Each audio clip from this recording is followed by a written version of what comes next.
오늘은 신명기 33장에서 우리 34장까지의 말씀을 함께 살펴보도록 하겠습니다. 우리 33장은 이제 모세가 이제 죽기 바로 직전에 이스라엘에게 전하는 이 축복의 말씀들을 볼 수 있습니다. 야곱이 이제 죽기 전에 12아들에게 했던 축복과 아주 비슷한 이제 그런 내용들이라고 할 수 있겠죠. 모세는 축복의 말씀 전에 이제 하나님이 말씀하신 율법에 대해서 칭송하는 그런 말씀들이 나옵니다. 4절에 보니까 율법이 이제 이스라엘의 기업이다라고 이제 말씀하는 거죠. 그럼 기업이라는 것은 재산과 이제 소유를 의미하는 겁니다. 율법 자체가 이제 이스라엘 그들에게 있어서 가장 큰 재산이자 소유물이다, 그렇게 말씀하는 겁니다. 그들의 후손들이 이제 앞으로 가나안 땅에 들어가서 하나님이 주시는 복을 누리고 잘 살아가려면 이 말씀 자체를 기업으로 삼아야 한다는 그런 메시지를 이제 주고 있는 거죠. 말씀대로 살 때 이제 그들에게 형통이 있을 거라는 이야기를 하는 겁니다. 죽음을 앞둔 사람은 이제 시간이 많지 않기 때문에 인생에서 이제 가장 중요한 이야기, 엑기스를 이제 이야기를 하게 되겠죠. 모세는 지금 죽음을 앞두고 후손들에게 이제 가장 중요한 이야기를 하고 있는 겁니다. 여러분, 우리가 후손들에게 많은 것들을 가르쳐야겠죠. 이 시대를 보는 눈을 또 가르치기도 해야 되고, 시대를 분별하는 지혜, 그리고 이 땅 가운데서 잘 사는 비결들을 여러분들이 다 경험하셨기 때문에 이제 자녀들에게 가르쳐야 합니다. 그러나 말씀을 가르치고 하나님 경외하며 사는 것에 대해서 자녀들에게 가르치지 않으면 이 모든 것이 아무 소용이 없다는 겁니다. 결국 자신의 지혜로 살아가게 되고, 그런 삶은 이제 복된 삶이라고 할 수 없겠죠. 오른손에는 주의 불같은 말씀을 가지고 주발 앞에 엎드려서 말씀을 받도록 항상 자녀들에게, 우리 후손들에게 가르쳐야 한다는 겁니다. 그리고 우리부터가 그렇게 살아가기를 힘쓰는 거죠. 결국 복은 여러분, 우리가 하나님이 주셔야 받을 수 있다는 것을 우리는 경험합니다. 우리가 쟁취하는 측면이 있지만 결국 복이라는 것은 하나님이 주셔야만 받을 수 있는 겁니다.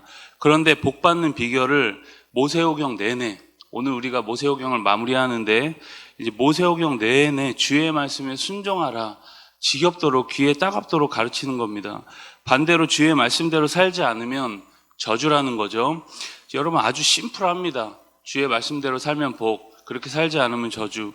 우리부터가 여러분 이 말씀에 대한 확신이 있어야 합니다. 그리고 자녀들에게 아주 심플하게 가르치면 자녀들이 살아나는 거죠. 그리고 이 시대를 분별하면서 말씀 가운데 살아가게 됩니다. 6절부터는 모세가 12지파의 이름을 부르면서 축복합니다. 특별히 창세기에서 야곱은 이 레위, 넷째 아들인 레위는 축복하지 않았는데 오늘 모세의 축복에는 레위의 명단이 들어갑니다.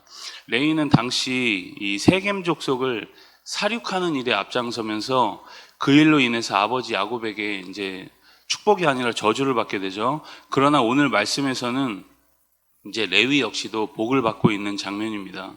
어떻게 이렇게 450년 만에 이제 레위와 레위 지파의 영적 지위가 바뀌게 되었을까? 다 이유가 있습니다. 출애굽기 32장에 보면 모세가 시내산에 그 십계명을 받으러 간 사이에 산 아래에서는 이제 사람들이 금송아지 숭배를 막 하면서 음란한 사건들이 벌어졌고, 모세는 이에 대해서 격분하여서 심판을 명령합니다. 이때 레위가 그 심판하는 일에 적극적으로 가담하게 되고 이 일로 하나님 앞에 옳다 인정함을 받습니다. 그런데 450년 전 레위는 어땠습니까? 자신의 여동생 디나가 이제 세겜에게 강간당하는 일을 보고 이제 나름 자기의 정의감으로 이제 세겜 족속을 몰살하는 일에 앞장섰던 겁니다. 이것이 여러분 온 가족을 위기로 몰아놓은 무분별한 이제 행동으로 평가를 받게 되고 이제 그 일로 인해서 아버지의 저주를 받게 되는 겁니다. 우리는 여기서 이 성경이 말하는 정의가 무엇인지를 어렴풋이 배울 수 있습니다. 여러분, 하나님의 거룩을 지켜내는 것이 이제 정의로운 것이죠. 우리의 도덕적 감각은 조금 다를 수 있습니다. 여러분, 우리가 자신의 도덕적 감각으로 인간적인 정의를 외치면 결국 나중에는 자기 자신도 이제 독선에 빠지게 됩니다. 여러분 이것이 이제 성경이 조금 말하는 정의와는 다른 것이죠. 어쨌든 이렇게 12지파에 대한 축복의 내용이 33장에서 이어집니다. 우리 34장으로 가시면 이제 신명기의 마지막 장이죠. 지난 40년간 이제 광야의 지도자로 활약했던 모세의 이제 마지막 모습을 볼 수 있습니다. 모세는 이제 해발 고도 800m나 되는 이 모압 평지 느보산에 올라가서 가나안 땅을 바라봅니다. 이제 800m 위로 올라가면 전 시내가 다 보이죠. 구체적으로 요단 동편에서부터 시작해 이제 북쪽부터 가나안 온 영토를 반시계 방향으로 이렇게 돌려가면서 바라봅니다. 그러나 모세 자신은 아이러니하게도 그 땅을 밟을 수 없었습니다. 우리 34장 우리 4절의 말씀을 같이 함께 읽겠습니다. 여호와께서 그에게 이르시되 이는 내가 아브라함과 이삭과 야곱에게 맹세하여 그의 후손에게 주리라 한 땅이라. 내가 내 눈으로 보게 하였거니와 너는 그리로 건너가지 못하리라 하시매. 여러분 참 아이러니하죠. 그 땅에 첫 번째로 들어갈 사람이 바로 모세일 것 같은데 하나님은 모세의 일을 여기까지로 딱 한정하십니다. 모세는 자신에게 맡겨진 모든 과업을 다 수행했고 모세 편에서는 이제 이해되지 않는 이 죽음마저 받아들이는 거죠. 인생의 많은 우여곡절과 함께 고생했던 모세의 일대기가 다소 허무하게 이렇게 마무리가 됩니다. 그리고 이어서 다음 지도자인 이 여호수아에 대한 소개가 이어집니다. 하나님은 여호수아에게 지혜의 영을 주시면서 그를 다음 세대의 지도자로 이제 또 감당하게 하십니다. 이렇게 여러분 한 세대가 가면 또 다른 세대가 오고 그 사람이 없으면 안 될 것 같지만 하나님은 또 다른 사람을 세우셔서 또다시 하나님의 구원 역사를 이루어 가신다는 겁니다. 10절부터 12절까지는 이제 모세에 대한 평가와 나름의 칭송으로 신명기가 마무리가 됩니다. 우리 10절에서 12절까지의 말씀을 함께 읽습니다. 그 후에는 이스라엘에 모세와 같은 선지자가 일어나지 못하였나니 모세는 여호와께서 대면하여 아시던 자요 여호와께서 그를 애굽 땅에 보내사 바로와 그의 모든 신하와 그의 땅의 모든 이적과 기사와 모든 큰 권능과 위엄을 행하게 하심에 온 이스라엘의 목전에서 그것을 행한 자이더라. 아멘. 오늘 모세에 대한 평가는 뭐죠? 모세와 같은 선지자는 없었다.